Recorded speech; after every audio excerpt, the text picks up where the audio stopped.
Okay, here's an interesting question from Dacian, I guess. Dacian? I don't know. It says, currently I have 9% of my diversified portfolio in VTIAX, which is, I'll pull it up. It's the Vanguard Mutual Fund. It's Total International. There it is. I'm going to leave the comment up for a minute. Considering adding VMAX, which is Vanguard's emerging market fund, equal to 5% of current total portfolio. Your thoughts given that 26% of VTIAX is in emerging markets. So let's talk about that first. So for those of you like, well, wait a minute, how do they know that? Well, we can go to portfolio. 26% strikes me as high, by the way, but I'm sure you're right, but we can look it up. So we're looking at VTIAX. I've gone to the portfolio tab. We're going to scroll down. This gets a little tricky because if you just are looking for it, you're not going to find it. But you gotta realize there's tabs here. So we can go to region.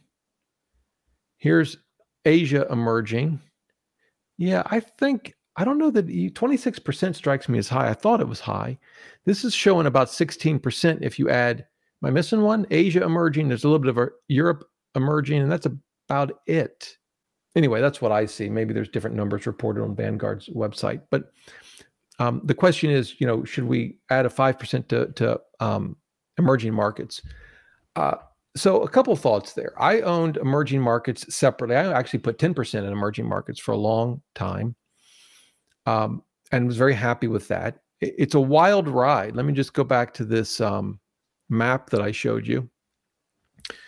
You can see with emerging markets, I mean, it's almost like it's either the top or the bottom. I mean, there's some that are in the middle, and this only goes to 07. If we were to go back to 03, 04, 05, and 06, those were wild, and even 02, wild years. Let me see if I can find them. How far back? Let's go to Portfolio Visualizer. Let me see if I can pull this up in Portfolio Visualizer, just to show you how crazy this was. This has got to go back further. Yes. Okay. Whew. All right. So this is Vanguard's emerging market. This is their investor class, which they don't really sell anymore. They kind of merged their investor and admiral shares a while back. But you can see this goes back to 95. Look at this. So first of all, 99, they were up 61%. And the next year, they're down 27. I actually, sometimes it's better to be lucky than good. I invested at the beginning of 2003, not really understanding what emerging markets were, and I was up 57% that year. And then look at the next few years. But then the bottom fell out. Then it's up, down, up, down, up, down. It's down this year. It's a wild, wild ride.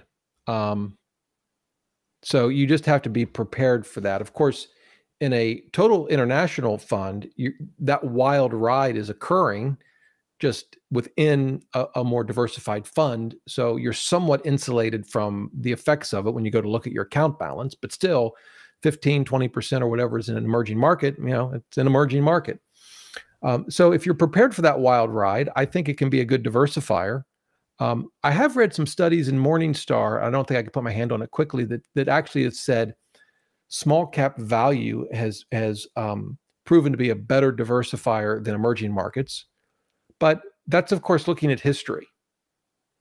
Whether that will be true going forward, there's no way to know. Having said all of that, I'm not sure I answered your question or not. I think it's certainly a reasonable approach to have some direct allocation to emerging markets.